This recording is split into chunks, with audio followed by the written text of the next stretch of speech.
thank you for listening to the two parts, which were about where we are at present, where we have been in the past, and let's just quickly touch upon where are we seeing ourselves go. Another little anecdote which I always share with my family, my fellow professionals, and with students for many years is we're all running a marathon.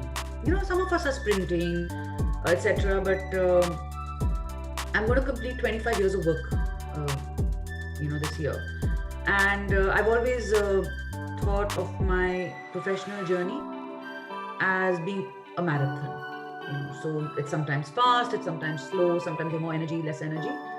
I always say, which direction are you running in? Because very often when we are running and we're very focused, we forget what the end goal is. And now I'm finding many colleagues who are around who've completed 2 to 3 decades of work or more, find themselves at a point in their lives where they're not where they wanted to be. And they're now questioning that, how did I even come here? So I always suggest to youngsters to write out a little mission statement and a vision statement at the start of the year, which is going to be a 5-year statement, a 10-year statement. And then I say, email it to yourself and put it away. It'll come back to you you eventually come back to that statement in 2 years or 5 years or 8 years. Because that course correction that you need to do, I think is very important. When you're running the marathon, let it not happen that you start finding yourself at the wrong destination. So keep correcting, keep moving towards the right destination. And what is this destination? So as landscape architects, I found we play a pivotal role in how our environment is turning out to be. The problem is we are not sitting at the decision-making table yet. So we are the people who implement, who have the expertise, the technical knowledge to implement visions, to make a difference on ground, to showcase what all research, innovation, experimentation on paper, reports is talking about. We are the guys, we are the girls, we are the ones who can actually show it on ground. But we are not able yet to be part of the decision-making lot. We are not able to communicate what we are capable of doing to people in power. We are starting that journey. I wouldn't say that we are not there. I think we're just about starting it. There are many colleagues who've been working in this realm for decades who have started getting the ear of a lot of public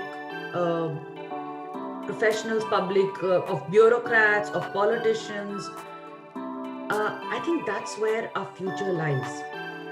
I think what we have to understand is that unless and until we start showing how we can work with land and change the future of cities, how we can work with water systems and our understanding water systems, we can change and break the cycle of flooding and drought. How when we are working with vegetation and changing the way we think about vegetation, can our urban landscapes change? Food sustainability, how we can work hand in hand with food sustainability, how we can work hand in hand with changing the whole understanding of a profession from aesthetics to being a vital need. How we bring that change around, that we are not an aesthetic profession. We are a profession on which the health and the basic of the survival of the city depends. How our profession can clean up the air, clean up the water systems, clean up the environment, and chart the future. How, as landscape architects, we can start looking at waste completely differently. How we can start experimenting with waste. So I think it's very important for us to, little by little, get the ear of politicians and bureaucracy and people in power, not through words, purely through action, showing the projects, taking the projects back, showing them, continuing the work, continuing the cycle. It's a very slow journey.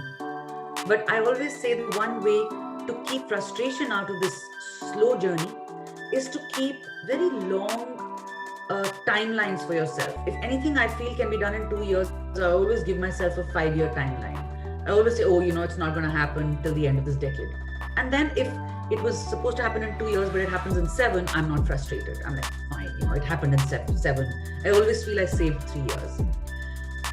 I just want to leave you off with something that I feel I have been very grateful for, I'm very fortunate about, is to have become a landscape architect in this life. I think I'm working a lot more with children today. I'm working a lot more with marginalized communities today. I'm working a lot with the culture and nature narrative. I couldn't have done that if I was not a practitioner with a hardcore knowledge of materials, BOQs, estimates, drawings, construction, project management, and so on and so forth. Bringing together all of this and deciding to use these skills to bring about a societal change, to bring about a change in our environment, but working with people to bring about that change. So thank you. It was really a great opportunity to voice my thoughts, and I wish each one of you all the best to make that different, to contribute towards climate action and the sustainable development goals that each one of us is trying to achieve globally through local